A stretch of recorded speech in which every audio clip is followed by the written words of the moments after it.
So susundin na natin si Chloe ngayong araw na to at napakasarap at napakaganda. Kung makikita nyo, ang langit ay talagang napakaliwanag at napakaaliwalas. Makikita nyo yung kalangitan ay napakalinaw. Ayan. So ito yung school ni Chloe at yun naman yung bahay namin. Ayun oh. Okay. So ito tayo. Ayan. So yun ang playing ground ngayon. Ngayon sa likuran natin, mapapansin nyo, walang damo yan dati. Kasi malamig pa. So ngayon, sumikat na yung araw ng bonggang-bongga, isang linggo lang. Makikita nyo sa likuran ko ay may damo na. Ayan. Kita nyo? Ayan. Yan. Lahat yan. Kung saan kami nag-slide, yun. Makikita nyo yung kung saan kami nag-slide, yun, doon yun. Okay. Turo ko sa inyo. Yan. Yun yung pinag-slidean namin. Pero, pagdating ng summer ay parang bulubundukin na lang yan. Parang magmukhang valley. Yan. Okay. So hantayin lang natin magre-ring ang bell nila. Then pag nag-ring na yung bell nila, maglalabasan na sila dyan. Ayan. Sa may pinto niyan, nasa number 4 si Chloe yun. Kita nyo yan? So yung pintuan na yan, yan ang magbubukas dyan. Ayan. Takbuhan na sila dyan. Okay. So yan naman ang playing ground nila. Yan ito. Yan. Ay, yan ang playing ground nila. So diyan sila nagtitimpasaw minsan. Okay? Pa-sliding lahat ng mga school dito may mga playing ground na kagaya niyan. So meron na silang parang recess time nila at pinapalaro sila diyan. Ayan. Then pag wala rin kaming ginagawa sa bahay, yan. Pagka weekend, diyan ko dinadala si Chloe. Okay? Ayan na, pumayag na si Nanit. Na. Ayan. Ayan, nandyan na yung mga nanay, mga tatay nila. Ayan, parating na sila. Ayan. Ayan. Basketball court nila yan. Yan. Apat na, isa, dalawa, tatlo. Apat na court yan. Na meron. At doon din sila oh. Ay, makikita niyan. Yan. Lalaro sila. Sa laki ba naman ng playing ground. Yan ang playing ground nila dyan. Ayan. Sobra. At talagang makikita nyo summer na. Dahil litaw na ang mga dahon. Ayan. Ito na lang. Ayan. Makikita nyo na sa harapan ko. Ayan. Kaya itago Ayan. na ang mga winter jacket. Yan. Winter Kita nyo yan. boots. Pagkatapos yan, ang mga after 1 month ay magkakaroon na ng dahon yan. Ayan. Tingnan natin. Antayin natin. Ayan sila. Ayan. Binibigyan din sila ng oras, di ba? Oras ba yun, na maglalaro sila, no? Ayan, sila yan. Mga yan. Yung mga kaklase niya siguro yan. Di ba? Hindi ba sila yan? Kukunti lang sila, no? Okay.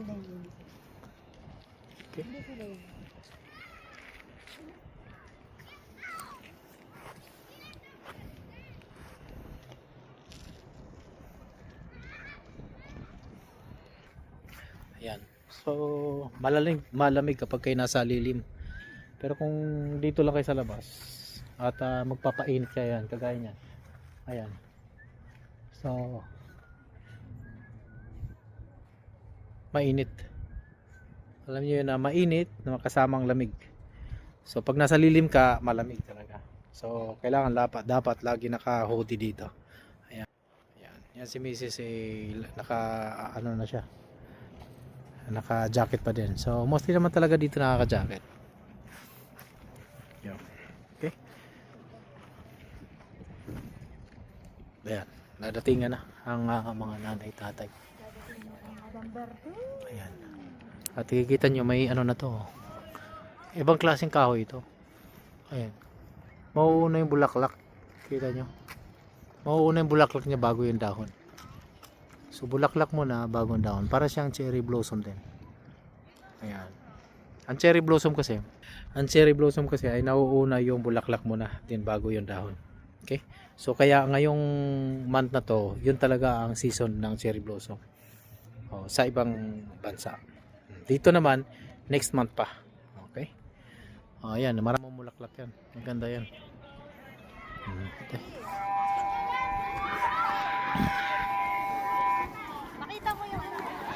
Ayan. Hanapin natin si Chloe. Ayan. Narinig niyo yung bell nila. Ayan.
So, nadapa siya dahil na-excite siya dahil dalawa kami ni Wiz na Excited siya. kumuha.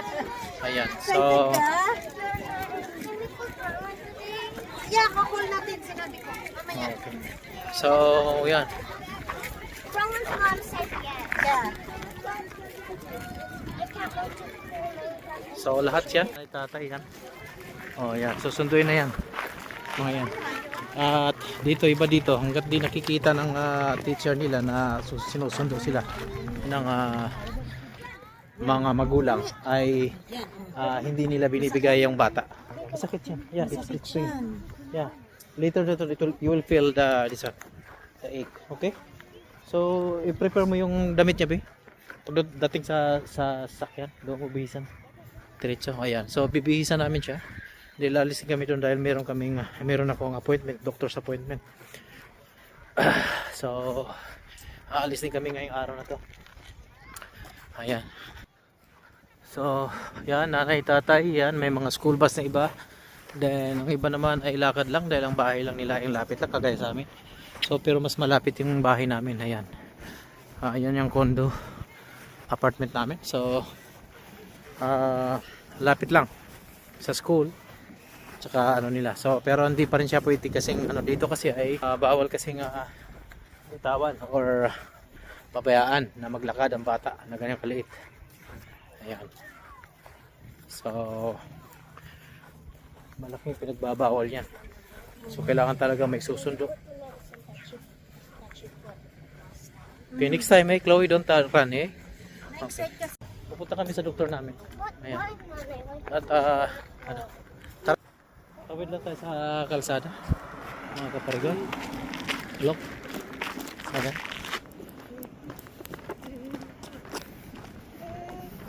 So, yan na yung bahay namin. So, nagparada muna ako dito sa saglit. Bihisan mo muna. Punta ka muna dyan, Bri. Chloe. Giri.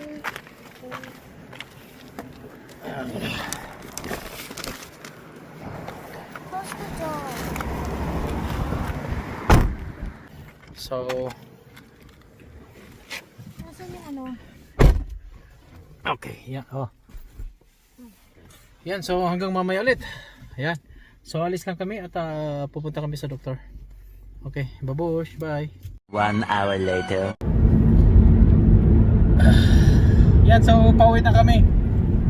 At napakasilaw at ngayong araw na to. At makikita nyo naman yung sikat ng araw. Ayan. At meron din kaming pinuntahan pala kanina. At may pinikap kami. So, mamaya papakita ko sa inyo kung ano yung pinikap namin.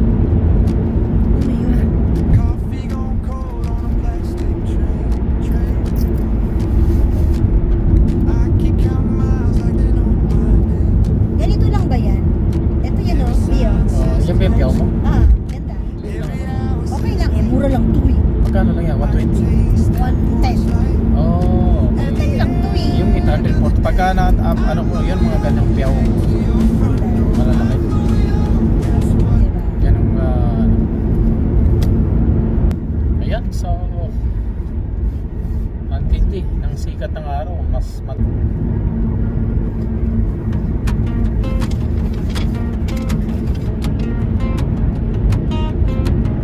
Window full of rain, I got my bag on my knees. Ticket in my hand and your neck. yun piyaw ang gusto ko, yung malaking malaki. Yung na to. $840. Coffee gone cold on a plastic So wala. tray. 840. Yeah. Oh my God. Baka mahal naman. Dahil dun Okay sa na yun. ano. Ayos, okay yun. Oo, dahil sa piyaw malaki, hindi ka lang Hindi, dahil dun sa, yung beach, gold. Gold, oh, sa gold. Dahil dun sa gold.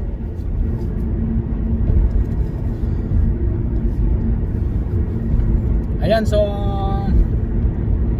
sabihin ko sa inyo kung saan din kami dumaan at dumaklit kami doon sa pinagtawag nito. Pinagurtiran namin ng gold kasi may utang si Macy's doon sa gold. Anong utang? Hindi pala utang. Wala palang utang doon. Pinick up na. Hindi pinick up niya yung piyaw na in-order niya. $120 lang. Ako may gusto ako doon. Malaking piyaw. Ang laki ng 800. Almost 900. ang laki ng dragon. Grabe. Oo, so plus tax palagyan na lang natin. So mga 1,000 siguro, no? 900 no? 814, so papalo ng $900 yun, no? Kaya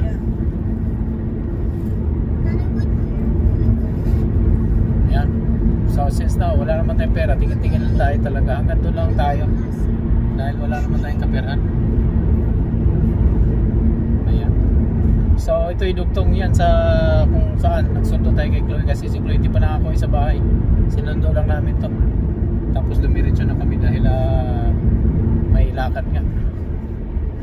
At mainit ngayong araw na to ulitin natin, kita nyo yung paligid pakita ko sa inyo yung paligid. Ayan. So hindi ko makita pero nasa highway kami, parang province na highway na to pero malayo. Yan, ganito dito ang tinan mo, mga damo, may mga damo na. Ayan.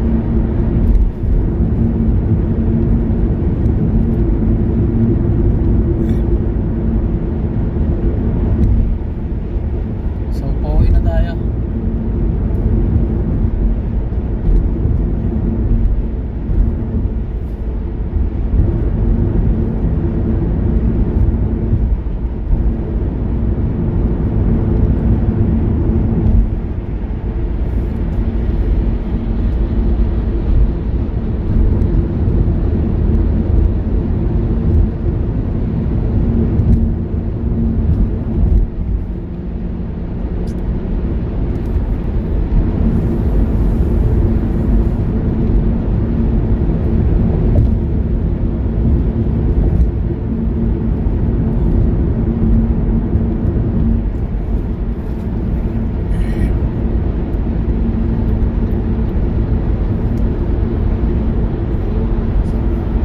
Dito pag bumibiyahe sa laki ng Canada ay nako, malulula kayo sa tanawin. Mga bakanti pa kumbaga sa atin ilang milyong squatter pang pwede mo ilagay dyan. Yan, mga puro bakanting lupa. Yung mga gamit dyan dahil puro snow ang dyan.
dito kasi summer na, uso na naman ang wildfire na tinatawag. At kusa na lang mag umiidlap idlap ng tawag ito, apoy.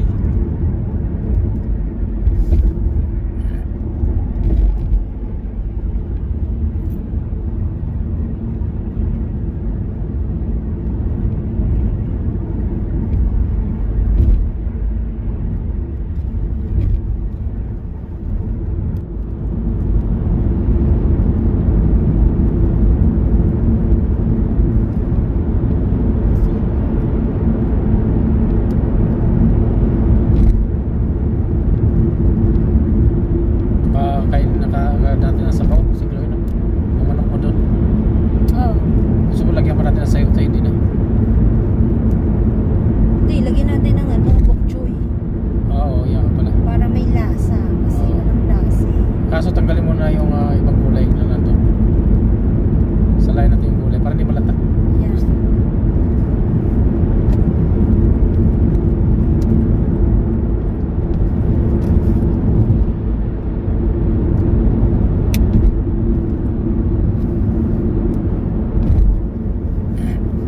So malapit na tayo. Ating mga kaparikoy, mga kamarikay dyan. Kunting lang, kimbot na lang at nasa bahay na tayo. Pero hindi ganun yun. Dito na ba tayo? Pa-Westin Mountain Tour pala to. Kabila pala tayo dapat. Sa kabila kami mga kaparikoy.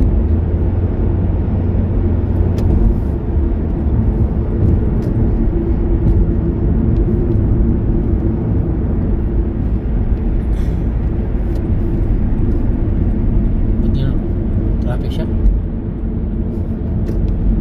Hirap na kala kong traffic eh. Hindi kaya matraffic dito eh. Dito tayo dadaan. Ayun ang hindi ko alam. Hindi kaya matraffic dito. Mga kapariga, baka matraffic din dito. Hindi natin alam. Ang iksita namin dito, tingnan mo ganun kalawak. Kalaki. Kasya pa yung dalawang sasakyan. Pero isang lane Bakit lang yan. naman yung pamangkin ni Nanette ay magtatrabaho pa sa Costco? Eh, nandyan na nga siya sa tita niya. Wow. Diba? Mommy, Nagtatanong siya, no? look Diba? up, look up. Our car. Aww. Tatlo silang pamangkin. Yeah. Pamangkin. Puro pala pamangkin niya yan. Siguro gusto rin niya na, alam mo yun, yung gusto rin niya na mag-ano. Oo, ang laki sa kumbaga makalakwat siya, mga ganun. Ganun din yan, may freedom ka pa. Kaysa yung dyan ka nga, parang mahirap din nun. Nakakulong ka lang doon, magsalita ka lang. Mahirap pa. Mahirap ang trabaho na yun, ganun. Tsaka magkano lang din naman ang bigay ni Nanette dyan. Hindi may special sila. Special. Special ang ano nila dyan, sabi niya. Above minimum sila dyan.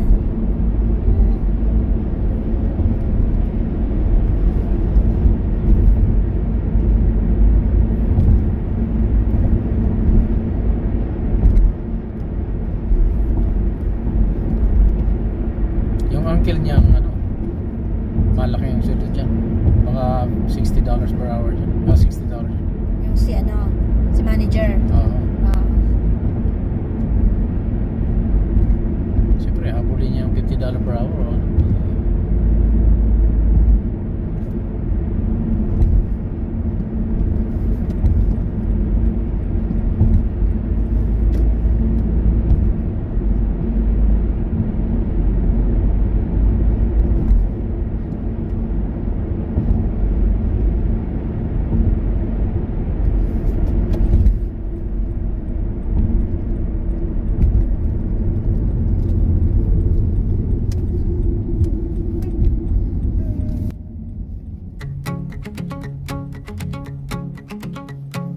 Window full of rain, I got my bag on my knee.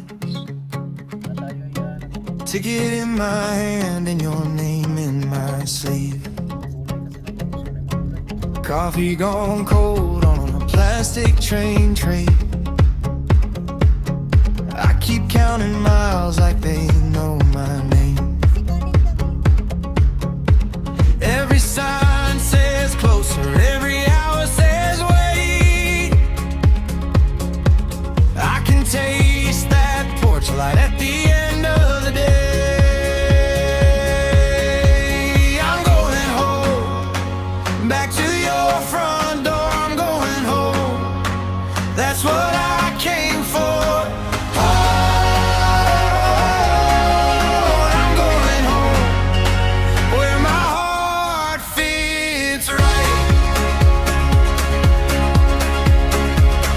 station stop with the big blue sign. I call you once just to hear you say mine. Gravel under tires and the map bends slow. I see that old fence line and I already know. Every sign says closer, every hour says wait. I can taste that porch light at the end of the day. I'm going home, back to your front door. I'm going home, that's what I came for. Oh, I'm going home, where my heart fits right. Put the keys on the dash, let the engine breathe. I've been gone too long, now you're pulling me in. One step up the path, then your arms around me. Nothing feels far when you're where I need to be. I'm going home, back to your front door. I'm going home, that's what I came for. Oh, I'm going home, where my heart fits right.